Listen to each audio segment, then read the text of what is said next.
Take some numbers from the real world, the powers of 2, the Fibonacci sequence, the recommended values of the fundamental physical constants, different sources, different sizes, different units. Now throw almost all of that away and keep just one thing, the first digit of each number. Then count how often each digit takes the lead. If digits were fair, each one would lead about 11% of the time. Instead, all three collections tilt the same way. The two sequences land on one lopsided curve almost exactly, and the physical constants lean right along with them. That curve has a formula. It puts the digit 1 in front 30.1% of the time, and the digit 9 only 4.6% of the time. 1 leads more than 6 times as often as 9. This is Benford's law. The same tilt has been found in river lengths, in city populations, in stock market data, and in tax returns. And because invented numbers tend not to follow it, it has become a quiet weapon for exposing fraud. It is also one of the most misused ideas in modern mathematics, so we are going to build it properly. What the law says, why it appears, where it holds, and exactly where it breaks. Here is the claim, stated properly. Take a collection of positive numbers and look only at the first significant digit of each one. For 300, that digit is 3. For 0.0047, it is 4. Benford's law says the digit d takes the lead with probability log base 10 of 1 plus 1 over d. That formula pins down a very specific table. 1 leads 30.1% of the time, 2, 17.6, 3, 12.5, and the shares keep shrinking all the way down to 9 at 4.6%. And these 9 numbers are not free parameters. They are forced to add up to exactly 1 because the sum telescopes. Log of 2 over 1 plus log of 3 over 2 and so on collapses into the log of 10 over 1, which is 1. There is a cleaner way to say all of this at once. Write any positive number in scientific notation, a significand between 1 and 10 times a power of 10. The speed of light is 2.99792458 times 10 to the 8th. The power of 10 sets the scale. The significand carries every digit. Benford's law is really a single sentence about that significand. The probability that it is at most t equals log base 10 of t. Slice that statement at the whole numbers and the first digit table falls out. Slice it finer and you get the law for the second digit, the third, for any leading digit pattern at all. Second digits, for instance, get their own flatter table. A second digit of 0 shows up about 12% of the time. A second digit of 9 about 8.5%. By the third digit, the distribution is nearly uniform. Hold on to that flatter second digit curve. It will matter when we reach elections. One more subtlety while we are being precise. The digits are not independent. If the first digit is a 1, the chance that the second digit is also a 1 rises from 11.4% to 12.6%. Benford's law predicts the correlations too. Next question. Why on earth would nature obey any of this? So why would nature prefer small digits? Start with the wrong picture. On an ordinary ruler from 1 to 10, every digit owns an equal slice, and that picture predicts 1/9 for everyone. Clean, fair, and wrong for the data we just saw. Now bend the ruler. Put the numbers on a logarithmic scale, where equal distances mean equal ratios. 1 to 2 covers the same stretch as 2 to 4, or 4 to 8. This is the natural scale of growth, of interest rates, of orders of magnitude. On this ruler, the digits are anything but equal. The stretch from 1 to 2 occupies 30.1% of the decade, 2 to 3, 17.6%, and 9 to 10 is squeezed into the final 4.6%. The bandwidths are exactly Benford's numbers. From d to d plus 1 is log base 10 of 1 plus 1 over d. And the picture repeats. 10 to 100 is the same pattern again. 100 to 1000, the same again. On a logarithmic ruler, the world is periodic. Only your position inside a decade decides your leading digit. So here is the intuition, stated honestly. If a dataset lands uniformly along this log ruler, Benford's law follows on the spot. But notice what that argument quietly assumed, that the data is uniform on the log scale. Why should it be? That is the real question, and it deserves better than a picture. Here is one honest mechanism. Take anything that grows by a steady percentage, an investment compounding, a colony of bacteria doubling, a file size creeping up release after release. Watch its leading digit as the value climbs. Going from 100 to 200 means doubling, the full doubling time. But going from 900 to 1000 is only about an 11% climb, less than a sixth of a doubling. So the value crawls through the ones and races through the nines. Make that precise. For steady exponential growth, the fraction of time spent on leading digit d is exactly log base 10 of 1 plus 1 over d. Time on digit 1 is about 6.6 times the time on digit 9, the same ratio as before. For a perfectly exponential quantity, Benford's law is not a tendency, it is bookkeeping. Run it. A single quantity, doubling forever, its leading digit logged at every instant. The time it spends in each digit band locks onto the Benford values, decade after decade. No randomness, no mixture of sources. One growing number is enough. Real data is messier than a perfect exponential, of course. Growth rates wobble, processes start and stop, but anything whose changes are multiplicative, percent by percent, inherits this bias towards small leading digits. That is why prices, populations, and market data keep showing the tilt. And to make the whole story rigorous, we need one more picture. A circle. Time for the rigorous version. Take any positive number and split its logarithm into two parts. The whole part only remembers the power of 10. The fractional part, called the mantissa, remembers everything else. And it lives between 0 and 1. So wrap that interval into a circle. Every positive number now sits somewhere on this circle, and numbers with the same digits, like 4.2, 42, and 420, land on exactly the same point. On this circle, your first digit is just your neighborhood. Numbers leading with 1 fill the arc from 0 to log 10 of 2, 30.1% of the way around. The digit 9 gets the last thin sliver, 4.6%. And a dataset obeys Benford's law precisely when its points spread uniformly around this circle. That is the exact statement. Now watch the powers of 2. Multiplying by 2 adds log 10 of 2 to the logarithm, so every power of 2 is one fixed rotation of the previous one, about 30.1% of a turn every single step. Around and around it goes, and because log 10 of 2 is irrational, the rotation never repeats and never closes up. Weyl's equidistribution theorem then delivers the punchline. The points fill the circle perfectly evenly in the limit, so the time spent in each arc equals the arc's length, which is exactly Benford's law.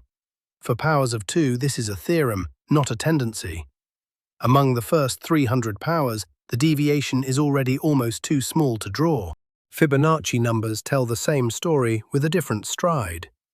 Each Fibonacci number is roughly phi times the previous one, so each step rotates the circle by log 10 of phi, about 20.9% of a turn. Irrational stride, perfectly even filling, exact Benford behavior in the limit. Factorials work too, and the theorem tells you exactly how to break the spell. Powers of 10 have a stride of 0. They sit frozen on a single point, leading digit 1 forever. A rational stride visits a few frozen points and stops. The magic ingredient was never randomness. It was an irrational rotation. Which raises a question: what happens to this circle when the whole world changes its units? Here is a deeper reason the law keeps appearing. Nature does not care about our units. River length in kilometers or in miles, prices in dollars or in yen. If there really is a universal law of first digits, it cannot possibly depend on that choice. And on the mantissa circle, changing units is beautifully simple. Multiplying every number by the same constant adds a fixed amount to every logarithm, which just rotates the whole circle. Multiply the entire dataset by 2, by 3, by pi. The cloud of points turns, but a uniform cloud looks exactly the same from every angle, so the digit shares do not move. Now run the logic backwards. If a digit law is to survive every possible rotation, its distribution on the circle must be uniform. And uniform on the circle is Benford's law. Scale invariance does not merely permit Benford, it forces it, uniquely. One honest footnote. The classic 1961 proof of this idea by Roger Pinkham had a genuine hole. It assumed a scale-invariant probability distribution over all positive numbers, and no such distribution exists. The airtight version came from Ted Hill in 1995, working on exactly the circle we built. And Hill proved something better in the same year. Real data is rarely one clean distribution. It is a mixture, samples from many different sources. His theorem says, choose distributions at random in any unbiased way, draw samples from each and pool them. The combined significant digits converge to Benford's law. Watch. One uniform source on its own is nowhere near Benford, but 400 of them, pooled, fall right in line with the curve. So the law has preconditions, not magic. Data that spreads across several orders of magnitude, built by growth or by mixing. Where those hold, Benford is close to inevitable. Where they fail, the law has every right to fail too, and knowing that is about to matter. The law was noticed long before it was needed. In 1881, the astronomer Simon Newcomb reported a curious thing about the shared books of logarithm tables. The front pages, the ones for numbers starting with 1, wore out faster than the last ones. He wrote down the logarithmic law, first digits and second digits both, and the note was largely forgotten. 57 years later, in 1938, the physicist Frank Benford rediscovered it and did the legwork. 20,229 numbers pulled from 20 different kinds of lists. Rivers, populations, physical constants, even street addresses from a scientific directory. The same tilt, over and over. So the law carries Benford's name, though Newcomb saw it first. Fittingly, there is a law about that too, Stigler's law, which says no scientific discovery is named after its original discoverer. Then, in 1972, the economist Hal Varian suggested running the law in reverse. People who invent numbers tend to spread their digits too evenly, so check submitted data against Benford's curve and let the digits testify. In the 1990s, the accountant Mark Negrini turned that idea into a working forensic toolkit, digit analysis for audits and tax data, and it produced results almost immediately. Here is the canonical case. Arizona, 1993. A state office manager wrote 23 checks to a fake vendor for a total of nearly $2 million. Every single check fell between $71,000 and $98,000, just under a $100,000 approval threshold, which means every leading digit was a 7, an 8, or a 9. Under Benford's law, those three digits together should lead only about 15.5% of the time. The pattern screamed. The investigation it triggered proved the fraud. The method scales up. In 2011, researchers ran Benford tests on the macroeconomic data that euro area governments had reported to the European Union. One country's numbers deviated from the law more than any other members. Greece, whose reported deficit statistics were already at the center of a crisis. But hold the conclusion carefully. In every one of these stories, Benford's law convicted no one. It pointed. A deviation is a reason to look closer, a screening signal, and nothing more. Because the moment you treat it as proof, you start accusing honest data. And that is exactly what happened next. November 2020. Charts race across social media claiming that precinct-level vote counts for one candidate fail Benford's law, and that this is evidence of fraud. The charts were real. The reasoning was broken. Remember the precondition: the data must roam across several orders of magnitude. Precinct vote counts cannot. A typical precinct holds a few hundred to a couple of thousand voters, split between two candidates. The counts are penned into a narrow band, so their first digits are dictated by precinct size and turnout share, not by anyone's honesty. In fact, the chart on screen is not from any election. It is a simulation of perfectly honest precincts, sizes clustered around 1,400, a realistic split of the vote, zero fraud by construction. And its first digits fail Benford's law spectacularly. Digit 1 leads less than 8% of the time here. An honest election flunking the test exactly as the mathematics predicts. This is not hindsight. Election forensics experts, including Walter Mabane, whose own work inspired these tests, said immediately that first-digit Benford checks are inapplicable to precinct data, and his analysis of official precinct returns from 2020 found no irregularity. When a test's assumptions fail, its verdicts mean nothing. There is a subtler tool. Second digits are far less constrained by precinct size, so Mabane built an election screen on the second-digit law, comparing the mean second digit against 4.187. It has flagged suspicious patterns in some contested elections around the world. But listen to its inventor. Mabane himself warns that the test cannot catch every kind of fraud, and that significant results can appear when vote counts are in no way fraudulent. Ordinary politics, strategic voting, mobilization, these can move the digits too. And other researchers found Benford-style election tests performing about as well as a coin toss. The honest summary: in elections, this is a weak flashlight, never a gavel. Even in Benford's home territory, testing has traps. The standard chi-squared test grows more powerful with sample size. Too powerful. Feed it a million numbers that are 98% Benford, and it rejects with astronomical confidence, flagging a deviation no auditor should care about. Practitioners fix this with an effect size. Nigrini's mean absolute deviation ignores sample size entirely. Below 0.006 is close conformity, and past 0.015 is non-conformity. Our contaminated million scores about 0.001. Close conformity, exactly the same verdict. And the deepest rule of all: conformity is not innocence, and deviation is not guilt. Honest, narrow data fails the law. A careful forger can satisfy it.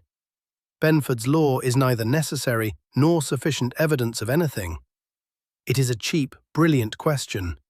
Does this data look grown or typed? So that is the law of first digits. Real numbers carry a fingerprint. Growth and mixing spread them evenly around the mantissa circle, and the digit 1 collects its 30.1%. Learn to read the fingerprint, and remember that it only speaks when the data range is wide.